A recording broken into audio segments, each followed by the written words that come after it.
ఆ రాజకీయ పరిణామ క్రమాన్ని చూస్తే ఈ అంశాలన్నీ కూడా మనకు స్పష్టంగా తెలుస్తూ ఉంటాయి. ఒక్కొక్క సందర్భంలో ఆయన మాట్లాడలేనటువంటి సిచ్యువేషన్ నుంచి నాకు కూడా గుర్తుంది.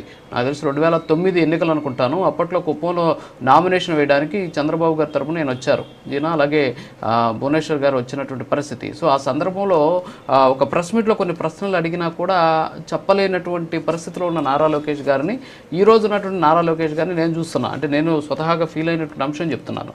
మరి తనను తాను సిద్ధం చేసుకున్నాడు. సో అలాంటి పరిస్థితి అంటే కేవలం ఏదో మా నాన్న సీఎం కాబట్టి నేను సీఎం అయిపోతానని కాకుండా పరిణతి చెందినటువంటి రాజకీయ నాయకుడిగా పార్టీకి సంబంధించినటువంటి కార్యకర్తలు నాయకులతో మమేకం అవ్వడం కావచ్చు, వాళ్ళకి అవసరమైన ఆ కష్టాలను తీర్చడం కావచ్చు, ఎవరైనా సరే ఒక చిన్న కష్టం ఉందని చెప్పేసి సోషల్ మీడియాలో ఒక చిన్న రిక్వెస్ట్ పెట్టినా సరే స్పందించడం కావచ్చు, చివరికి అవతల పార్టీ ఏదనేది కూడా చూడకుండా ఆయన స్పందించినటువంటి తీరు కావచ్చు. సో రకరకాలైనటువంటి అంశాలన్నీ కూడా చూస్తున్నాం. సో ఆ పరిణతి అనేది రాజకీయాలకు ఉపయోగపడుతుంది. ఎట్ ది సేమ్ టైం ఇక్కడ వారసత్వం అనే ట్యాగ్ లైన్ కూడా కాస్త ఇబ్బందికరమైనటువంటి పరిస్థితి. ఈ రెండింటిని ఎలా మనం బ్యాలెన్స్ చేయొచ్చంటారు?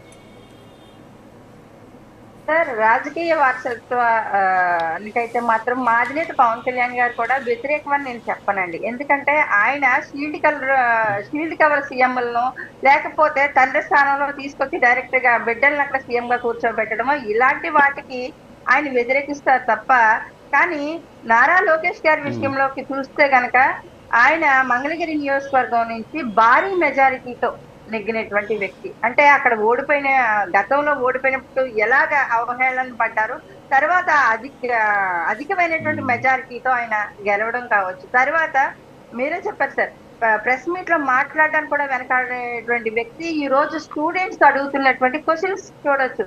అక్కడ వందల మంది స్టూడెంట్స్ ఉంటారు, వాళ్ళు ఎవరు ఏ క్వశ్చన్ అడుగుతారో కూడా తెలియదు, కానీ అనర్గళంగా వాళ్ళకి సమాధానం చెప్పేటంటే కెపబిలిటీ సంపాదించుకోవడం. అలాగే ఇంత స్లిప్ ఉంటేనే కానీ చదవలేనటువంటి రాజకీయ వారసులని చాలా మందిని చూస్తూ ఉన్నాం. కానీ ఆయన ఎవరు ఏ క్వశ్చన్ అడిగినా సరే కానీ అనర్గళంగా అక్కడ సమాధానం చెప్పేటువంటి కెపాసిటీ కూడా కొద్ది మందికి మాత్రమే ఉంటది. రాజకీయంగా చూసుకుంటే ఆయన ఇవాళ చంద్రబాబు నాయుడు గారు సీల్డ్ కవర్ తో మంత్రి కాదు, అలాగే రేపొద్దుట సీల్డ్ కవర్ తో వచ్చేటువంటి వ్యక్తి కూడా కదా. అంటే ప్రజల నుంచి ఎన్నుకోబడేటువంటి ఒక ప్రజాప్రతినిధిగా ఆయన శాసనసభలో అడుగు పెట్టడం కావచ్చు, అక్కడి నుంచి మంత్రివర్గంలో స్థానం సంపాదించుకోవడం, ఇవాళ పార్టీలో కూడా పార్టీ కేడర్ కి ఏ రకంగా మమేకమై వాళ్లతో ఇంటరాక్ట్ అవ్వడం కావచ్చు.